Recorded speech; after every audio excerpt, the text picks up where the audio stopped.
Palabras de alegría y esperanza. Es el domingo 11 del tiempo ordinario del año C. Y Lucas capítulo 7, 36-50. Un fariseo invitó a Jesús a comer. Jesús entró en la casa del fariseo y se sentó a la mesa.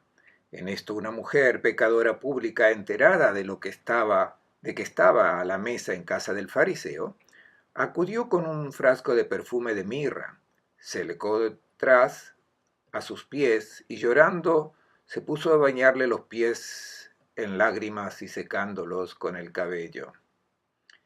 Le besaba los pies y se los ungía con la mirra. Al verlo, el fariseo que lo había invitado pensó: si este fuese profeta, sabría quién y qué clase de mujer lo está tocando, una pecadora. Jesús tomó la palabra y le dijo: Simón, tengo algo que decirte. Contestó: Dilo, maestro. Le dijo: un acreedor tenía 2 deudores. Uno le debía 500 monedas y otro 50. Como no podían pagar, les perdonó a los 2 la deuda. ¿Quién de los 2 lo amará más? Contestó Simón: supongo que aquel a quien más le perdonó. Le replicó: has juzgado correctamente.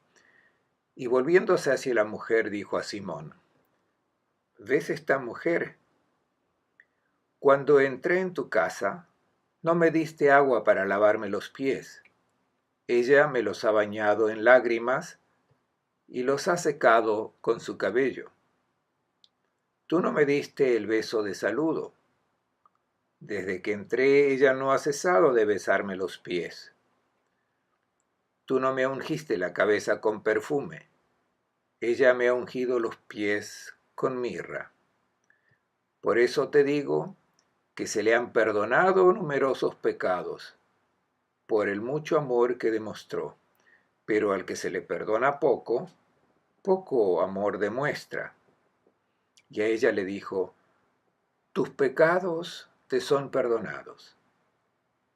Los invitados empezaron a decirse: ¿quién es este que hasta perdona pecados? Él dijo a la mujer: tu fe te ha salvado. Vete en paz. A continuación fue recorriendo ciudades y pueblos proclamando la buena noticia del reino de Dios. Lo acompañaban los 12 y algunas mujeres que había sanado de espíritus inmundos y de enfermedades: María Magdalena, de la que habían salido 7 demonios; Juana, mujer de Cusa, mayordomo de Herodes; Susana y otras muchas que lo atendían con sus bienes. El comentario es del padre Fernando Armelini.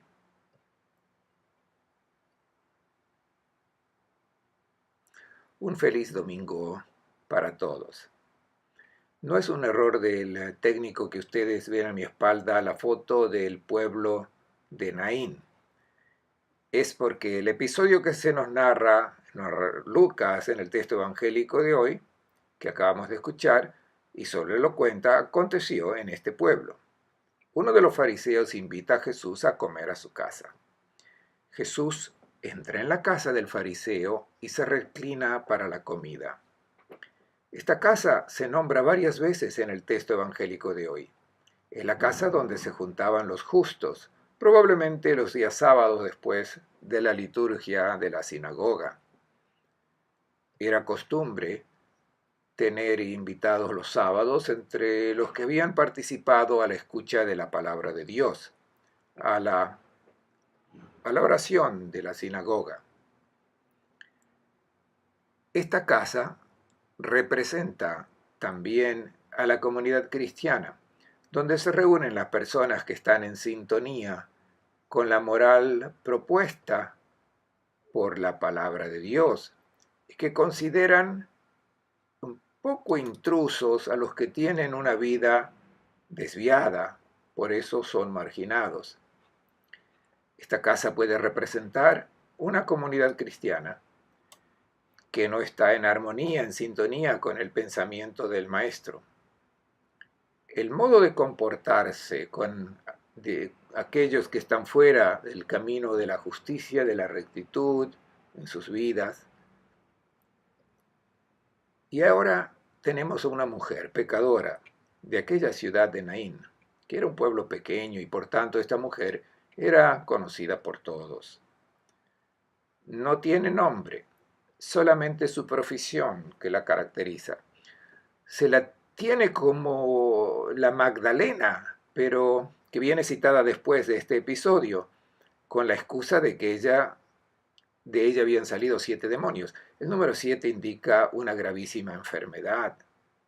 No tiene nada que ver con la vida moral de la Magdalena, que probablemente era una gran mujer, pero que por el pasaje del Evangelio se la toma como la gran pecadora de la que habla el Evangelio, pero no es así. Tenemos esta mujer pecadora de la ciudad que se enteró que Jesús se encontraba en casa del fariseo, viene con un alabastro de perfume. ¿Qué viene a hacer esta mujer? Siempre se ha pensado que venía a pedir perdón a Jesús, pero esto no tiene sentido. Ella no sabe que Jesús es el Hijo de Dios que perdona los pecados. Para ella es un hombre. Tiene motivos para manifestarse a Jesús y todos sus gestos tienen este significado. No viene a mostrar su arrepentimiento o a pedir perdón. Viene a manifestar su afecto, su reconocimiento a este hombre. Lo vamos a ver. ¿Cuál es el motivo por el que ella se llega a Jesús? Notemos ante todo el contexto que tiene lugar entre Jesús y esta pecadora. Es un banquete, con toda la carga simbólica que tiene en la cultura semítica. Para los israelitas, el banquete tiene siempre un significado religioso. El banquete es el lugar ideal donde se intercambiaba el diálogo sobre la palabra de Dios. Los griegos filosofaban alrededor de un banquete. También los judíos mantenían un pueblo de filósofos, pero para ello la filosofía se desarrollaba siempre en torno a la Torá, la palabra de Dios. Por tanto, los invitados eran siempre seleccionados. Los sábados, los fariseos invitaban a gente pura, porque el banquete era un signo del banquete del reino de Dios, reservado a los judíos. En este banquete al que Jesús es invitado, están presentes solamente las personas dignas, pero era normal dejar siempre la puerta abierta. Se podía echar un vistazo adentro, admirar la suntuosidad del banquete, la abundancia de los alimentos y quizás intercambiar un par de palabras con los invitados. Pero existía siempre la sensibilidad de prestar atención sobre quién era el propietario de la casa para no entrar si no eran consideradas personas dignas de participar en este banquete. Por tanto, a esta casa entran solamente las personas puras, los que observan la ley. Ahora llega esta intrusa. ¿Qué vino a hacer? Observemos sus gestos. Se pone detrás, a los pies de Jesús. Jesús está inclinado, dice el texto, y ella se acerca a los pies de Jesús. ¿Y qué hace?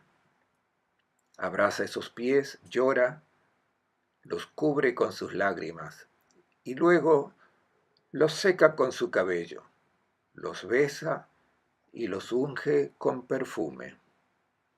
¿Qué sentido tienen estos gestos de esta mujer? ¿Arrepentimiento, pedido de perdón? No, esto no tiene sentido. Las lágrimas pueden ser también lágrimas de alegría.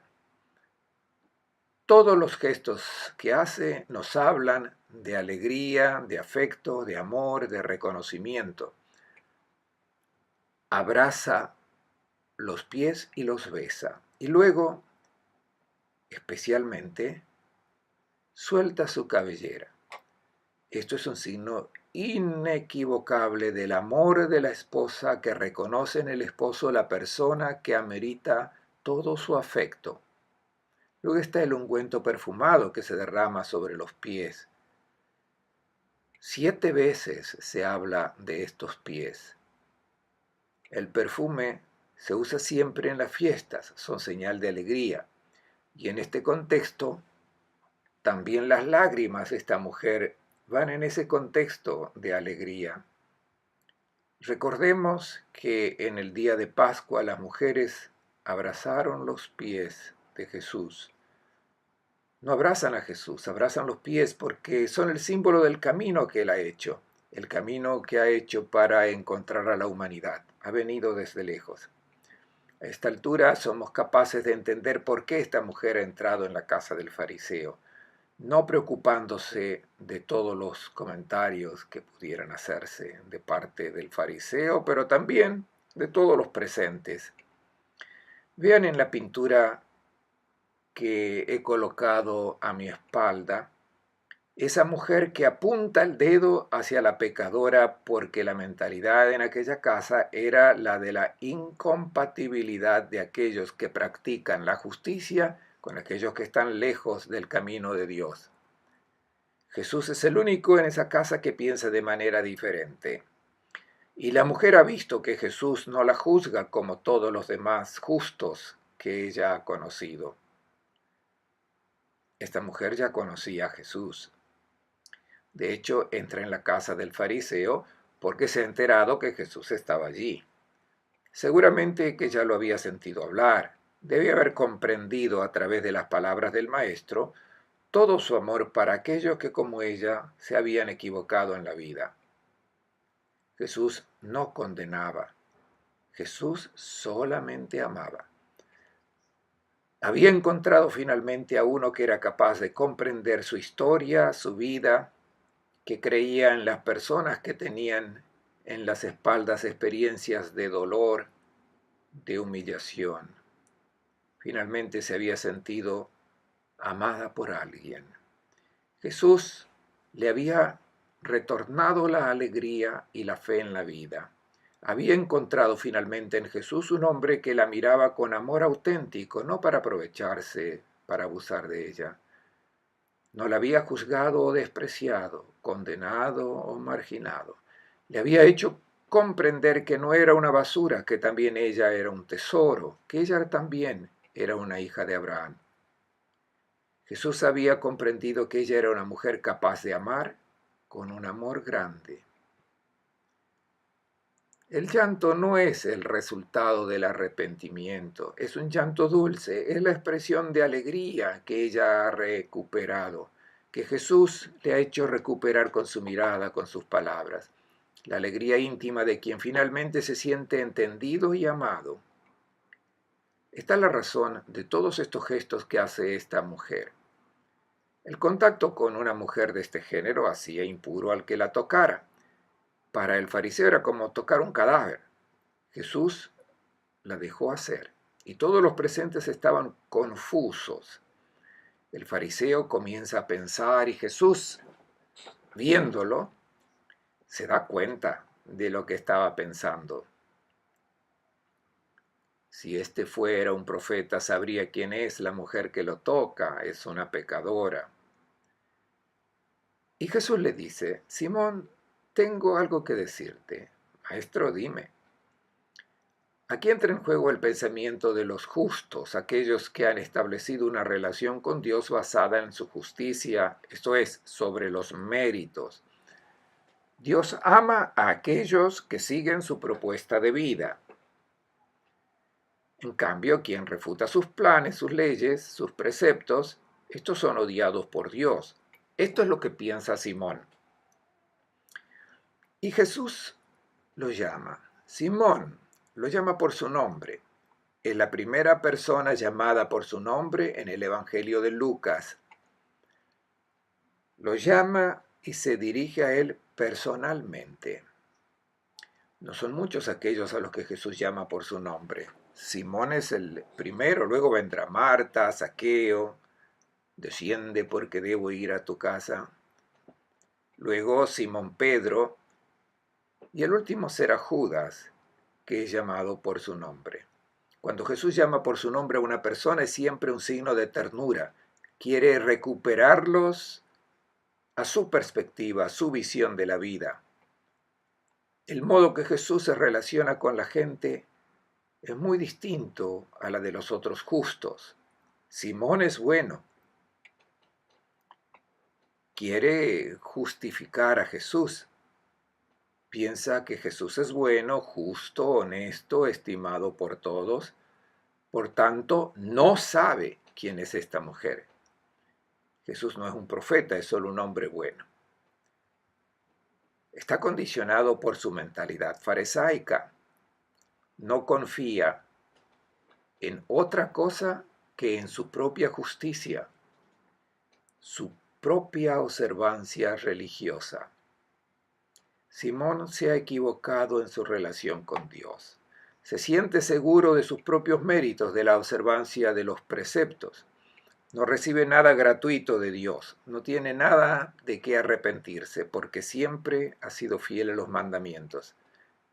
Esta es la religión de los perfectos, pero que hace imposible amar gratuitamente, de entrar en sintonía con el pensar y con el amor de Dios para con todos sus hijos e hijas.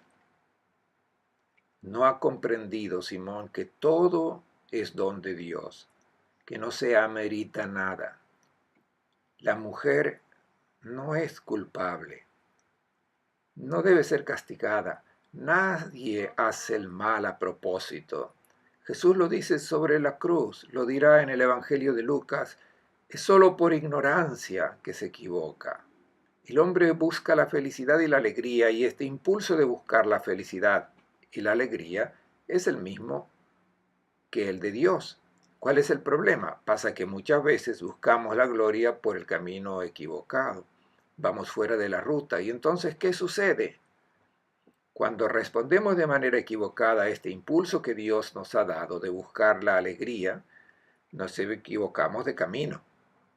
¿Debemos ser castigados por esto? ¿O necesitamos ser curados y amados aún más? El fariseo Simón piensa que estas personas deben ser marginadas, porque no están en sintonía con el pensamiento de Dios. Jesús se relaciona con estas personas de una manera completamente diversa. Son gente a las que hay que amar aún más. Hay que ayudarlas para que ellas también puedan ser plenamente felices, para que puedan realizarse en sus vidas. La mujer está feliz, lo ha entendido, quiere mostrar todo su afecto hacia este hombre que la ha mirado de manera totalmente diversa. Es la mirada de Dios para los que han errado, que es totalmente diversa de la mirada de los fariseos, de los justos. Y ahora podemos reflexionar, identificar al Simón que está en cada uno de nosotros, cristianos, creyentes, porque también nosotros somos llamados por nuestro nombre, llamados a convertirnos según la mirada de Dios. ¿Quién es Simón? Miremos a ver quién es este Simón dentro de nosotros. Para comenzar, es uno que juzga, es uno que condena. ¿Quién se ha equivocado en la vida? Está en el camino errado para conseguir la felicidad y la alegría. ¿Hay que condenarlo o hay que ayudarlo, comprenderlo? El fariseo condena, Jesús no condena a nadie. Simón es uno que margina, no quiere saber nada con estas personas. Jesús se deja tocar, se deja abrazar, se deja besar por estas personas. El Simón que está dentro de cada uno de nosotros no quiere saber nada con aquellos que se han equivocado. Jesús, por el contrario, acoge. Simón exige la perfección, la integridad moral absoluta. Los que están fuera de casa no tienen nada que ver con él. Jesús, en cambio, se deja acercar de estas personas porque nadie de nosotros es perfecto. Nosotros no aceptamos ninguna mancha en nuestra vida. Nos fastidia inmensamente. Y cuando hay algo de mal en nosotros, nos da tanto fastidio que comenzamos a condenarlo en los otros. Este no es el modo de comportarse ni con nosotros mismos ni con los demás. Esta no es la manera de comportarse de Dios. Simón está convencido que Dios piensa como él. En cambio, Dios piensa de una manera completamente diversa. Simón piensa en términos de méritos. Piensa que Dios le paga por el amor que Simón le tiene a Dios. Pero esto es prostitución. En realidad, el que peca de prostitución es Simón, que piensa que Dios le debe pagar a él por el amor que él le ofrece. Este es el egoísmo religioso. La mujer ha comprendido el amor gratuito y es capaz de amar. Y esto es lo que Jesús le hace entender a Simón, con la parábola del patrón que tenía dos deudores. El que ha sido perdonado, el que ha entendido que el amor era gratuito, es capaz de amar. Este es el mensaje de este episodio que viene narrado solamente por Lucas y que nos invita a reflexionar sobre el modo como nuestra casa, nuestra comunidad se comporta con aquellos que en la vida se han equivocado de camino. ¿Tenemos el comportamiento de Simón o el comportamiento de Jesús? Si tenemos un Simón dentro de nosotros, estamos llamados en nombre de Jesús a convertirnos a su mirada y a su pensamiento, que es el pensamiento del Padre del Cielo. Un buen domingo para todos.